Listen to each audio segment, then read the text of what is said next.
I am the Tofu Golem. Please enjoy the video. You start by confirming where Python lives and why you remove it. Open Settings Apps and PowerShell as administrator. Run where Python to locate executables. Once done, export any package lists and back up virtual environments so you can restore later. You do this because uninstalling without backups can lose work. Make sure to note path entries and Windows Store installations. That determines different removal steps. Now move to uninstall each instance in sequence to avoid leftover files. You proceed to remove each installation type carefully. For standard installers, use Settings Apps to uninstall and follow the on-screen uninstaller. For Windows Store Python, uninstall via the Store or Settings.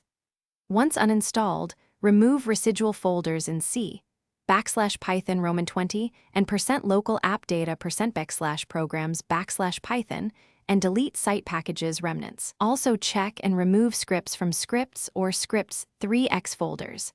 Make sure to close. You finish by cleaning environment variables and validating removal. Open System Properties environment variables and delete any Python or pip paths from path. Save and reboot to apply. After reboot, run where Python and Python version to confirm there are no remaining executables.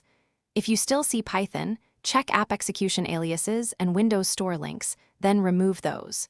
If something breaks, restore your exported package lists or reinstall the desired version to recover quickly. This is your key troubleshooting step.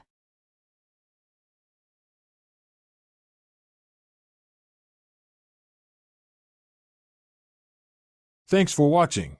Consider subscribing if we helped you today.